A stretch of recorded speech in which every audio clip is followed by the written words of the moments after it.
Every night you turn to us as a trusted source to hear what's happening in our community. Often we report on violent crime that can make us feel discouraged and even unsafe. And while it's so important to relay this information, we want to do more than just report the news. We want to be part of the solution.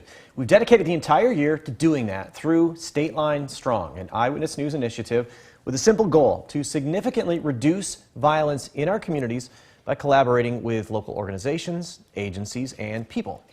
We've learned that a majority of the crimes we report on in the state line can be linked back to domestic violence and sexual exploitation. And while that's a sobering fact, the statistics also help the people trying to save lives find answers.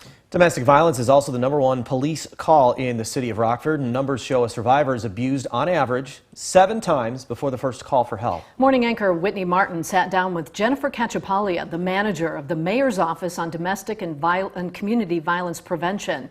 She explains the reason children are now their main focus in tonight's Stateline Strong.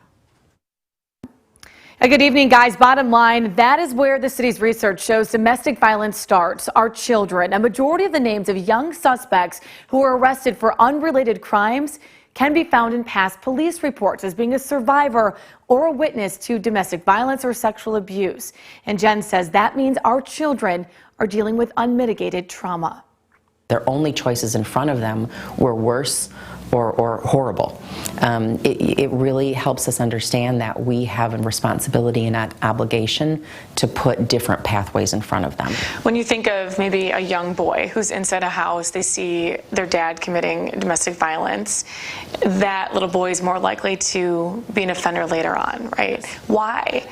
If they see the pain, why do they repeat? Because children know what they see. I mean, much the same way that examples were put in front of me as a child, there are examples put in front of all of us as children.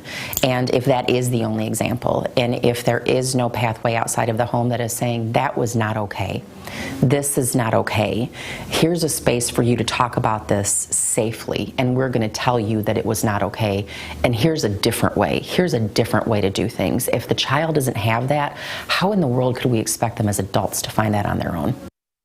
Mayor's office wants to make sure our children are not doing this alone, saying ending that cycle to domestic violence takes everyone in our community and really focusing on healing.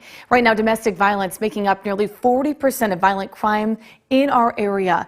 Eyewitness News also linking arms in an effort to not only save lives, but our city. We have an entire section dedicated to our Stateline Strong initiative on mystateline.com, including the agency that's helping survivors right now. Next week, the report Rockford police have been waiting to make public. Advocates say it could pave the way for change.